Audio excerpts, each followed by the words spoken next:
welcome back, my friends all, to another rousing rendition of Choir Boys Outdoors. Another one, Scab, you already done one, son. I'm going to do them till we bust 100K's ass wide open.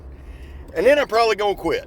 But until then, we're going to put out some stuff. Now listen, a couple things up front. One is, shout out to Timbo437. I have finally worked my way through the big box of knives he sent. And brother, I love you. Thank you for doing that, man.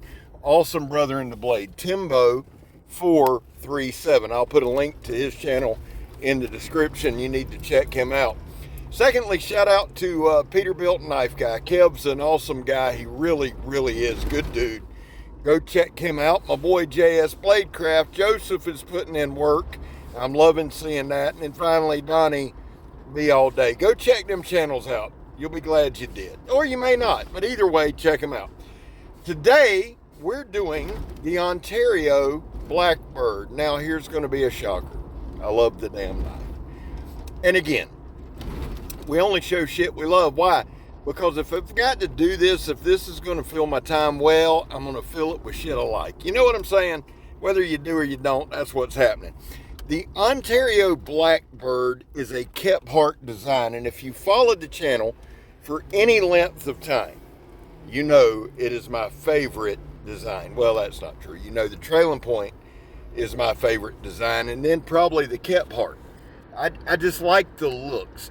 It's functional. This thing is historically been around bushcrafty before it was bushcraft, when it was just camping and shit like that.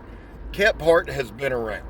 And if you haven't read on Kephart, please do so. Now, I don't know what's going on with Ontario because I don't sit around in forums, man. I got too much shit to do. I will tell you this. I know they sold out. I know Blue Ridge bought them. I know Blue Ridge was going to send them over there to Wing Lee in China, and there was so much pressure. They said, no, we'll make them here. I don't know what happened beyond there, and I don't care, because here's the deal. I have several Ontarios. I appreciate what they do. I appreciate their history. And if you haven't looked up Ontario Knife Company, please do so. And to the select few who insist that they're made in Canada, for the love of God, don't ever comment again. Please, just, I love you. God knows I do. God bless you. I hope he does. But we know you're probably on the spectrum if you think they're made in Ontario, Canada. They're not. They're made in the good old US of A. Huh? Come on, son. Now listen, this one is an S35VN. It is 1/8 blade thickness, or the blade stock's 1/8 inch. It is a 10-inch overall, 5-inch blade, 4 7/8 cutting edge. It does have a slight sharpening choil there.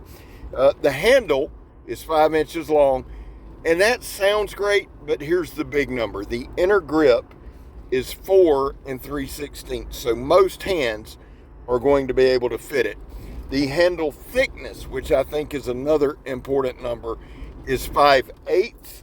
The blade width is right at 1.25 inches, so we got some sliciness going on. I adore everything about this knife, and it's not so much because it's American made or anything like that, or it's super steel. I really, truly, honestly could give a shit about that. What I look for in a knife is simply this. I want a good steel that's heat treated correctly, right? It doesn't have to be a super steel. It doesn't have to be a budget steel. It doesn't have to be any particular type, but I want a good one. And I want the heat treat to be spot on, because I'm going to be a little harder on knives than most people will, because that's just my nature, right? Now, if you have watched my videos, and according to the analytics, not many of you have, but if you've watched them for any length of time, you know we pretty much cut the same things. We cut industrial materials. We'll do a little batoning. We'll do some slicing. We do things.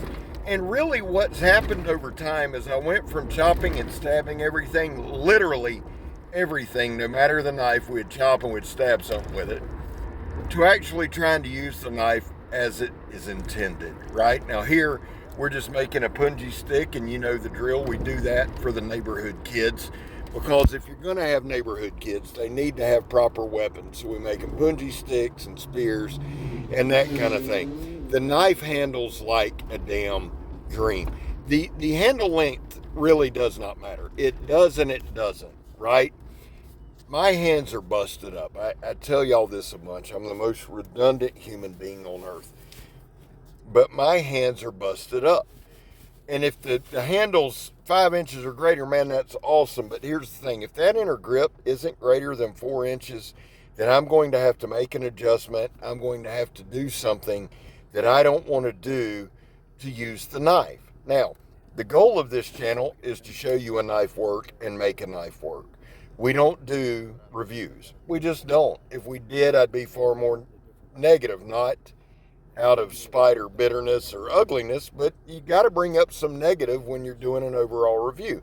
I don't do that. We just do quick demonstrations to see how they hold up, see how they handle. And really, I cut enough in each video. I probably do a month's worth of cutting, if we're being honest. So it gives us a good look at the edge. Did it hold an edge all the way through? Could it cut paper at the end? Now, if it can't cut paper at the end, that is not the end of the world, right? A knife can still be super sharp and not be able to cut paper, as long as I can cut my materials. But it's just a good starting point and a good stopping point. Now, I used to mention this every video, and I've cut back, but my zip tie test is one of my favorites. It's not designed to see the sharpness. I'll never forget, someone commented thinking they were being witty and clever, and oh, you should know better on my channel, that they would not carry a knife that couldn't cut, that wasn't sharp enough to cut a zip tie. Well, shocker, that's not what it's about, because if you watch the way I cut the zip tie, if I really wanted to, I could put enough pressure just to snap it. Now, what we're doing is we're putting enough pressure on that edge to see if it'll chip. My son used to work in a warehouse. He's a cop now. I pray about that daily, but he used to work in a warehouse, and he had a knife that the heat treat was just garbage. It was literally garbage. So when he cut zip ties or he cut something a little stouter than shrink wrap, he had chips and the edge rolled. So I thought, man, this would be a great test, and people have responded to it. Now, the thing that I like about a kept part design is this. You can do whatever you need to do to survive with a kept part. You just can. If you need to do some light batoning, some people have never batoned in their life. I respect that. I don't need to hear about it, but I respect it.